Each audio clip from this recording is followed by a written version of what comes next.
Hello, I'm Susan DUnlop and welcome to episode 18 of Coffee and Contemplation with Women.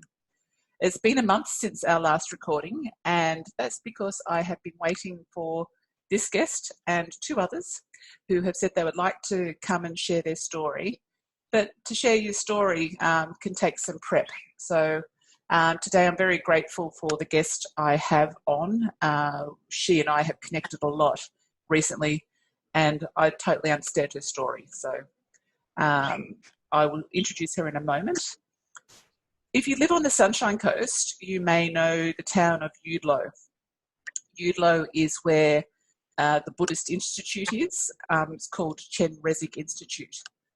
But just 3 minutes away, yesterday, I walked into another room and there was equally 100 residents in there zenned out to the sound of music. And as I waited for this guest to come and have a chat with me, I walked around and said hello to all the guests, but they weren't really listening because they were all asleep. So Beth is the owner of Miss Piggy's Guinea Pig Adoption Centre at Eudlo. I had the pleasure of meeting Beth as she warily checked me out to be an appropriate guinea pig owner, back when I needed to find a buddy for our little guinea pig Zeke, who we'd rescued or we were handed because he was unfortunately getting in the space of girls and getting them all pregnant. So little Zeke, he needed a buddy because otherwise he would be alone for the rest of his life. And Miss Piggy, as Beth is known, really helped me work out how we could actually make that happen. So yesterday I got there and Beth was covered in pine chips and pure guinea pig poop out the front, while I got to have the pleasure of being surrounded by this love bubble of guinea pigs. Absolute pleasure going to visit her anytime. Today, Beth, I'd like to just start off by welcoming you. Thank you. How are you, Susan? Really good, really good. It's so good to actually get on the screen and have this chat after all the time we've been contemplating what you're going to cover. So, that being said, I was thinking what we might start with is a question people probably ask you a lot, and I don't know, but how did you end up starting an adoption centre for guinea pigs? My first guinea pig arrived when my niece wanted to go on holidays, so she asked if I could look after her guinea pig. I said, yeah, no worries. I used to have them when I was a kid. So I looked after it, and when she came back from holidays, she said, if you like him, you can keep him. So I did. And from there on, other people saw that I would take in unwanted guinea pigs. So we sort of started from there. Okay. It's an official adoption centre now, is it? They're a registered charity. Oh, are you? Okay. All right. And as I said yesterday, there was at least 100 guinea pigs in the room. Yes. And some of them you end up keeping forever because they're in a little bit of a bad way from when you've actually brought them in. Yeah, many guinea pigs get mites. Mites do lay on the skin dormant. If they get stressed or their immune system lowers, mites can take over. So we can treat that. Okay. And yeah, stuff like that. Abscesses, all nasty things. Yum, yum, yum. That sounds like just a day in the life of you talking guinea pig talk. Okay. Hey, now I know when we've been talking about what we would cover today, when I first sent the questions out, and listeners, as I do, I always send out a list of prep questions that cut across life, professional life, creativity, playfulness and exploration, a bit of advice and just the favourite things. When Beth sent me back what she didn't want to focus on, she'd put a big black texture mark through life. I went, okay, right. So that led to us having a chat. And I think the connection with Beth and guinea pigs and what has driven this woman to be so passionate about being the advocate for these tiny weeny little creatures with the cutest little feet. I wanted to know what the connection was with that, and Beth has also intimated on her Facebook page that she's struggled with PTSD. She's had very down moments at Christmas this year. I know she had to leave her husband in charge of the adoption centre so she could just give herself a bit of a breather. So we're going to probably go into that a little bit now. Is that okay with you, Beth? Yeah, no worries. Cool. Okay. So is there a connection? What is it? What's all that all about? It was by accident, but I found out how voiceless guinea pigs are. They're one of the smallest animals that people don't think involves a large commitment. They do require more than most people think, and when they need help, they can't speak up. So I want to be their voice. And what have you done? What type of work have you done that's stood out to you? The biggest thing that stood out to me was a gentleman that started off with 2. He rescued them himself from what was a bad situation. That was male and female. Unfortunately, he didn't separate the sexes, and in the end, he ended up with 191. Oh. It was a pretty sad situation. But we ended up being their voice, and half of those 191 were female and were pregnant. So we had to share them around other rescues, which openly opened their arms from our rescue, and we shared them around. And I think altogether it took about 2 years to rehome them all. Oh, wow. Wow. Yeah. Because you've said to me before that we know that people sort of even ask me, I suppose, like when I talk about Zeke, they're looking at me like I've gone back into some childhood thing. Mm-hmm. Oh, you've got a child's pet again, like what people see it. Mm-hmm. But as we've talked about, they're exotics, aren't they? They're classified as exotics. They are exotics. And when I first started, I actually didn't want my husband to tell others what I was doing. I was embarrassed because it's a child's pet. Yeah. But I really don't think they are a child's pet unless the parent is 100% involved. Because, yes, they are an exotic animal and they're trickier than anyone thinks. Yeah. What's the biggest misconception with them, do you think? You can't leave them out in the backyard and forget about them. They need their daily vitamin C. Like us, they can't produce their own vitamin C, so they need to gain their own vitamin C from veggies high in vitamin C. They can't live on scraps. They can't live on iceberg lettuce because that's got nothing in it. They're not easy. That's the biggest misconception. They're not a starter pet. No, they're not. I mean, I find the same, that I've sort of taken on a responsibility of what I have taken on. I think anyone with a pet needs to understand that. But I was just thinking, you obviously come across a bit of people thinking they're doing the right thing, but they're not. Yeah, exactly. Like that gentleman, he thought he was doing the right thing, but in the end, he did love them, but he didn't understand that he had to separate them, which would have been more loving. That's the thing. It's like when people sort of say, "Oh, you need to separate them," it is actually the human's responsibility to not let them get pregnant, because they can get pregnant from the time they've given birth. So a girl can have a baby and then get pregnant. Yes, straight away. They can get pregnant from 3 weeks of age, and if they're not separated from any males, they can get pregnant every 10 weeks. Okay. And the boys can actually reproduce from what age? 3 weeks. 3 weeks too? Wow. Okay. Yep. Yeah. He can impregnate his mothers and sisters. Yeah. They're not picky, unfortunately. No, I know. Okay. So in terms of where are you heading with the adoption centre? My big aim is to invite guinea pig lovers for a big barbecue, a big fundraiser. I would love to bake some goodies to raise funds as well for that fundraiser. Have jumping castles, bring families together that are like-minded, may not even have guinea pigs, but love animals. Okay. Yeah, and I love people talking over a cuppa while they're doing it.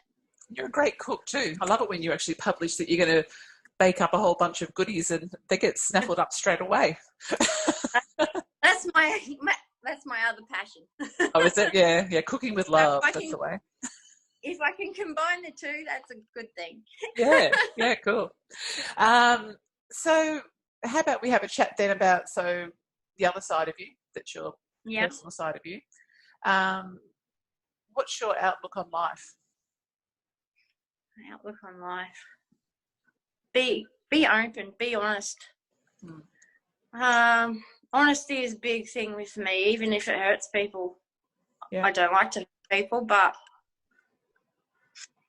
yeah, honesty is huge. Yeah, and that would come across a bit with you having to be honest with people thinking they're doing the right thing by that's exactly roam around the backyard, or That's exactly right. It actually hurts me to tell people that they're doing the wrong thing, but I do it for the animal's sake. Yeah. So build your ability to be able to say no. Yes, it does. And it has helped in other areas of my life of saying no. Yeah. So, yeah. Yeah. Did you want to talk about that? Before you go there, I'm just going to say to listeners, in case Beth does go where she was thinking about going, some of the content could be sensitive and it may trigger emotions if it does get shared. And it's also possible that Beth and I might actually have a second chat at another time, just depending on how we go today. So I just thought I'd just put that in there rather than just lead straight into it. So, Beth, you're talking in terms of that ability to say no, and that being the guinea pig's voice. Mm-hmm. We've talked about, even like my episode 14 about, speaking the unspoken. So, yes. Yeah. So are you thinking that's where you're going to go next with where we're actually going? I think so, yes. Okay. So I know Beth has shared with me just briefly when she was 17, she met or was found by a 30-something-year-old fellow. And from there, for her, she thought it was going uphill and she was in love. She's very young when she met this guy, but he obviously knew what he was doing. And Beth told me just this week that, within a month, he had her pinned down with his hands around her throat, and his mum pulled him off and said, "What are you doing to my son?" From there, Beth thought that was her fault, that she actually caused that. And from there, she actually tried to always make good by this man. So that's a conversation that Beth and I didn't realise we were going to have this week when we got to talk a bit deeper and deeper, but that's what coaching's like too sometimes. Beth, what happened? Do you want to talk about how you got through that? How did you get out of it, and how have you overcome it? Well, to be honest, at first I wasn't really interested in him. But he sort of turned it that my mind was interested in him. He started to control my mind. And I thought I misconstrued that with my heart. I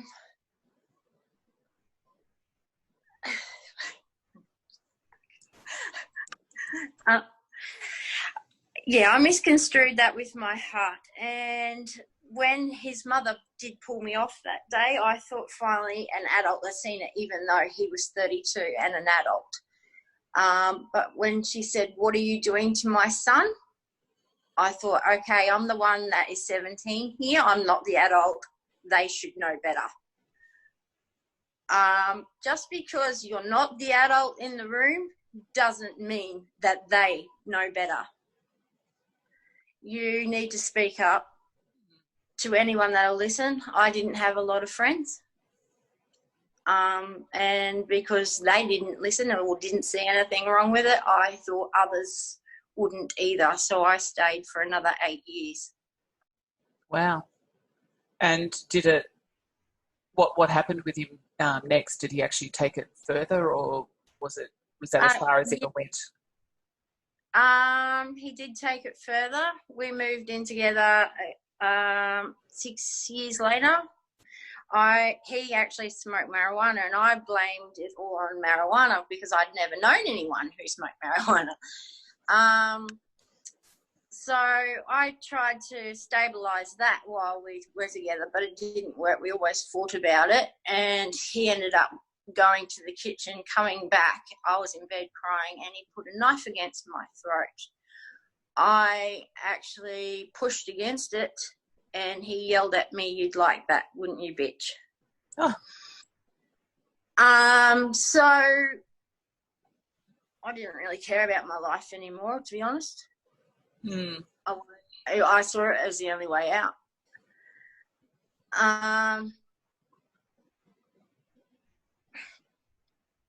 It's okay. So you went and saw the doctor around about then? The doctor was another 2 years later. Oh, really? Yeah. I continued to pay rent because I wanted a stable life with this guy I so-called loved. But it didn't work. I saw my doctor. I'd never told my family. I went to my doctor with my mum because she wanted to make sure I went. She knew something was wrong, but she didn't know what. My doctor sat me down and said, "How are you, Beth?" I said, "I'm good," and then started bawling my eyes out. And he said, handed me a box of tissues, which I needed a lot of. And I said, "He had a knife to my throat 2 years ago." And this guy I had respected. I had been seeing him for quite a while by that stage. He said, "Beth, you can do better." And Mum was there. This is the first time she'd heard about the violence, and obviously found out why I was so depressed. I went and called my ex and said, "I'm leaving." And at that stage, when I called him, he started trashing all my stuff. He poured blood over it. He put marijuana everywhere. He scraped traitor into the table. He wrote whore everywhere. Wow. So what was happening? Like, did you have the police supporting you after you'd been to see the doctor? What happens if you actually have identified it with the doctor? Did they help? I had a constable, a sergeant actually. I had a sergeant come in and he helped me. He said, "Start cleaning up and we'll get you out of here."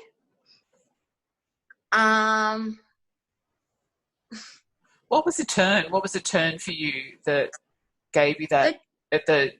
You actually obviously dialed him and said, "I'm not coming back." The turn was the doctor saying I could do better because his mother and him had always said no other man would put up with me. No other man would love me as much as he did. And I've learned since meeting my husband that wasn't love. That was control. Yeah, okay. But you weren't conscious of it in all that time because you just felt you were in love with him. Well, he did a thing to me a lot called gaslighting. Okay. Honesty to me, as I said previously, is huge to me. And I don't fathom how people can lie like they do. But he once said to me, "What you think is happening isn't really happening."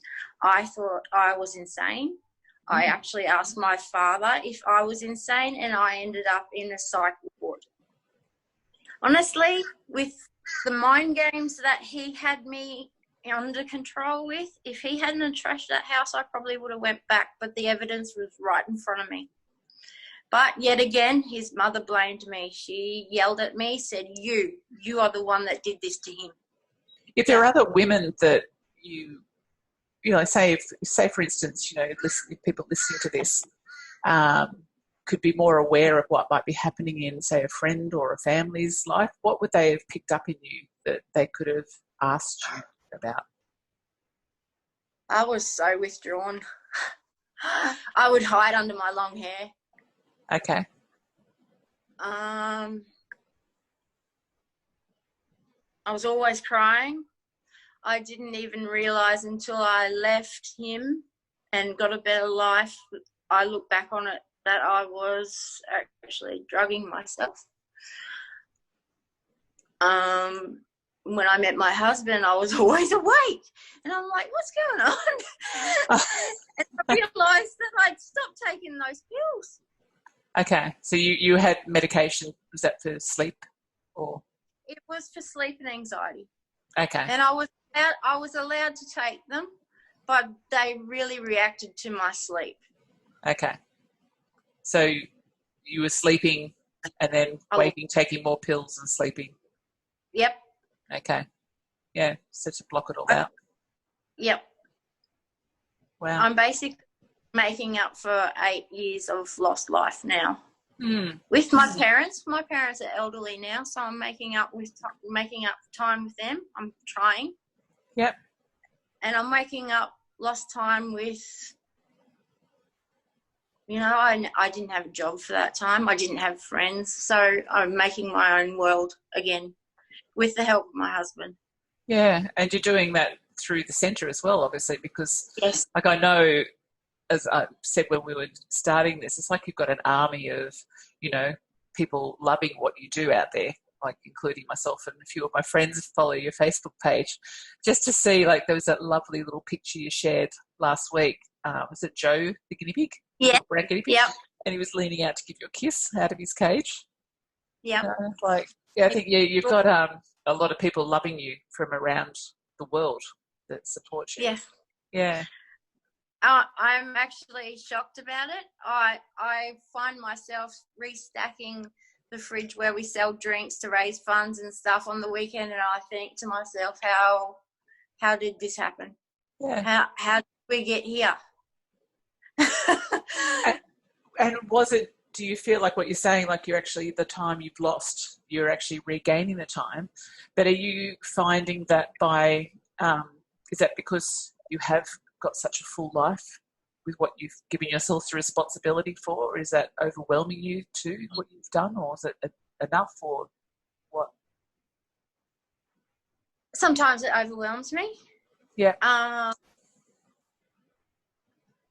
But I manage to get it back into line. I manage. Okay. You had me thinking though yesterday when you were saying, it'd be really good to be able to put aside money every week out of, obviously your husband's salary from what he does, so that eventually you'd be able to get away for 4 weeks in 4 years' time. And of course, me being life coach, going, really, wonder how we can ramp that up, that we can get Beth to get away for 4 weeks every year. So you have got me thinking about that. So is there anything from what you experienced with that partner that you feel that you could actually share to actually stop other women from even getting into that type of relationship at all? If you find you're not interested in them at the first place, and that suddenly changes to excitement and you think pure love and you can't ever love anyone else, just question it, because once that high is over, a relationship isn't supposed to be of highs and lows. It's supposed to be of helping each other, and it's supposed to be normal. But you're saying there's you've mentioned that there's the highs and lows of a heroin addict is the feeling yes, that you had. It is I have recently been told it could have been trauma bonding, why I stayed and kept going back. Before I was with him, even though I was young, I couldn't understand why people who were abused would always go back. But I did that so many times. I was addicted. I wasn't in love. I was addicted. Wow. I was addicted to his highs. Yeah, I was addicted to his highs, and I've read that it does make chemicals in your brain that makes you addicted to those highs. The trouble is you cannot pull out before those lows. And those lows that's when you get suicidal. Okay. And you cannot explain it to anyone because you don't know how to get out. And my advice to any woman who thinks someone won't believe him, I didn't think anyone would believe me because his own mother pulled him off and didn't believe me. But the first person I told believed me, and I have told many people since, even his exes, and I've helped them. Okay. And they've helped me heal. Yeah. I cannot say how much she has helped me heal. I haven't even met her yet, but plan on it. Yeah. And I'm happy to have helped her. You were sort of saying too, like, that obviously you are in a way almost like a counselling type of arrangement, the way you talk to people when they come into the centre. And you said that you actually come across a lot of people that aren't fully living. Tell me about that. I find some people are hiding, and I find that quite sad. They're hiding who has abused them. They're hiding. It's almost like they're protecting their abuser. And we need to speak up against these people, or they're going to do it to someone else. We're not special. I mean, in a way, we were specially chosen to be their victims because we have empathy. We feel that we understand these people, but they're using that against us. We need to speak up. We need to speak up for others. Yeah. I think that's the thing to me too, is like, yes, you can hold on to a story and not share it to protect and to not hurt, but a lot of this type of stuff goes on is the, keep it to yourself, and the old school way of, we don't talk about that type of thing. And we don't want the family to be, have their name shamed, but it's about placing the shame back on the person's shoulders, not the victims. Like, the victims carry a lot of shame in this type of situation, in all sorts of abuse. You sort of wonder, did you do it? Did you cause it? Why me? No one else talks about it, so why would it actually even be anything apart from you? So I think, even that, to me, our worlds collided strangely, and then we both sort of tested each other in the opening up of sharing in a safe space. I thank you for that too, for our conversations over the last couple of days. Yeah, it's been it's pretty amazing. But I feel like what you've been saying to me is that you could see where he was going to do more harm in other relationships, and you wanted to stop that. Yes. What I found, another reason I also blame myself is I did call the police a few times, and they told me he had no previous record, which made me think it was just me, it was my fault. So I did try to find exes before me as well. I couldn't find any. So it was actually just 3 years ago he contacted me, my ex contacted me, and mentioned his current ex's first name. It took me 8 months. I found her. And I realised he wasn't doing the exact same things, but it was his sort of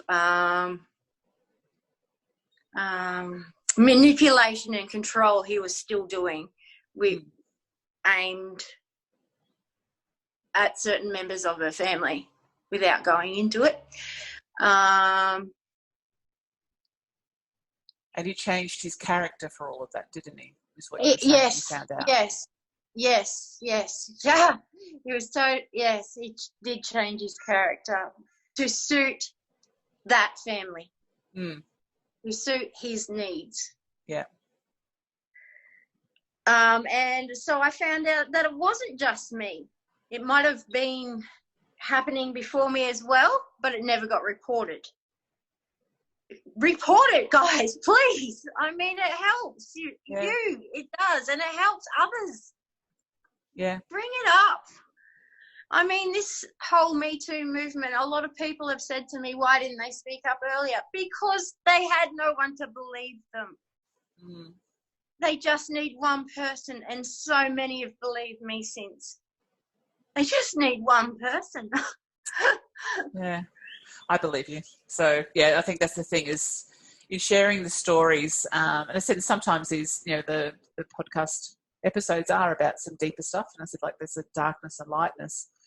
But it's important, like, the darkness has to be shared. And people go, oh, that's a bit of a hard one to listen to. Or, it's not a tone I can listen to. But it's real. Like, you're just a woman here on the Sunshine Coast who happens to be running a guinea pig adoption centre, and you've had this happen to you. So who else has had it happen to them? And you're sitting there thinking, I can't share it. No one's going to believe me. So yeah, good on you for actually sharing today, because I know that was when you and I stood at least probably 3 people's distance away from each other when we first started talking. I was thinking, we've got a long way to go before we get to social distancing. So I really, I'm very grateful that you've had the guts to share when all I was going to ask you about was the guinea pig, Lair, really. First starting to talk to you. There's a reason behind everything. Yeah. So how about, like, we're getting close to the end, and as I said to listeners before, if there's anything particular that you would like Beth to cover in more detail, I can easily arrange another episode on that. And also Beth has actually found help through, what was it, the fellow, he's an advocate for this type of thing. What's it called? He's an advocate for victims of narcissistic abuse. Okay. So we could even try and arrange to have him come and have a talk just to explain a little bit, or, unpack a little bit what Beth had experienced, just to maybe help someone else if they are going through it, or if someone says, hey, this has happened to me. So I was thinking that's the point of the podcast, is that we're taking it the next level up now, that I will have some special guests on that will actually be professionals in the areas that people bring up in each of the areas that we chat about. So, yeah, Beth, you're okay if you come back, you said earlier on? Oh, 100%. Fabulous, okay. And we'll also see what we could do about helping you get these lovely little guinea pigs to be singing your praises even more. Speaking of which, we were talking songs, and you've been flicking songs to me left, right and centre, so I know you've got the music playing all the time for the guinea pigs. So what's your favourite song, and what's your fondest memory that it brings up for you? Oh, wow. Okay. Favourite song would probably be the hardest question out of all of them. I love so many songs, and it goes with my mood. But at the moment, honestly, I recently also told my ex's best mate what he did to me. My ex's best mate was also my friend, and he got us together. So, and I heard this song, which is new, but, not real new. Mm-hmm. I heard this song not long after I did that, and it's called Brave by Sarah Bareilles, and it's about speaking up. Splitting up. Speaking up. Speaking up. Okay, cool. All right. Well, I usually put that up onto the story on Instagram and Facebook after, so people can have a look at what your song was. Hey, and have you got a favourite quote that has helped you through tough times? Be who you were. Be who you needed when you were younger. Yeah. There are so many children that come through our shelter that have autism, and I admire those kids, the way they treat their guinea pigs. Oh. And, yeah, I've met so many beautiful people with this shelter. Yes, yeah. I've heard that. Are they just on that side? I know someone else who's actually got a daughter who's autistic, and they are her pets. She loves her guinea pigs. So are they that type of, what's that type of animal? What do they call that? Therapy? Sorry? Therapy. A therapy pet. Animal? Yeah. I really do believe so. Yeah. At first, I thought the guinea pigs needed me more than I needed them, but I think it's just as equal as each other. I need them just as much as they need me. We help each other. And you gave them during COVID when your parents were in in lockdown. You gave that lovely little, was it Rod? No. What's his Joe. name? Joe. You Joe. gave Joe to your mum. And how did that go? Did you find that helped her get through? Yeah. They gave him a scratch on the head. They said he's a very hungry little guy. They even gave him a COVID belly. Oh. He's lost weight since he got back to me. I think we all do that, just saying, Beth, but that's all right. Oh, God. Okay, so be who you needed when you were younger. That's lovely. Is there a piece of advice that you'd give a 17-year-old you that you'd wish you'd been given at 17? As I said before, just because you're not the adult in the room doesn't mean that your thoughts or your expressions are not right. Okay. The intuitive side of you maybe is there. Yeah. If you're having panic attacks, your body is trying to tell you something. Listen to it. Yeah, okay. And speak up about it. Who do you think would be the best avenue to go to straight away to speak up? I mean, I will share some numbers at the end of the episode too on the actual podcast itself, but who would you recommend? Well, personally, I haven't had a lot of good experiences with counsellors. They wanted me to move on and not contact people and tell people. But I've met you, I've met other life coaches, and they have suggested that what I went ahead and did anyway, which was tell people, there is nothing wrong with it. Yeah. There is nothing wrong with it. And I have felt better. I have felt more confident ever since. Okay. So Go for it. Speak the unspoken. Yep. Yeah. Okay. I will, as I said, I'll pop some numbers on in case anyone's actually, feeling anything from listening to it or to share with anyone they feel that they need to share it with. But hey, Beth, I really, really appreciate you coming on this morning. And we'll keep our conversation going as we go. Every time I make an excuse to pop over to Eudlo to pretend to buy something so I can see all your guinea pigs. I really wish you well with what you're doing. In a way, it's a healing journey that you said you're giving yourself the love of the guinea pigs, just not to overwhelm you, but to work out a way that maybe we can actually make it work for you, that you can actually give yourself and Rodney, the love of your life, some time alone and feel that the guinea pigs are safe when you're not there, Yeah. Okay. I think it's going to happen. I think so. Okay, once a year, 4 weeks a year. That's the plan. So everyone out there on Miss Piggy's Facebook page, let's see how we can make that happen. Maybe we could all donate $5 each. That'd nearly get you there with all those followers. Oh, I'll start coming up with plans for you anyway. Thank you, and we'll leave it there. And if anyone's got any feedback or anything they would like to share or ask Beth, please don't hesitate to put a note in the podcast recording. It's also saved out on Facebook and Instagram, so you're welcome to put comments there or send messages from there. So thank you very much, Beth, and thank you. Cool, and we'll kick on with the week, okay?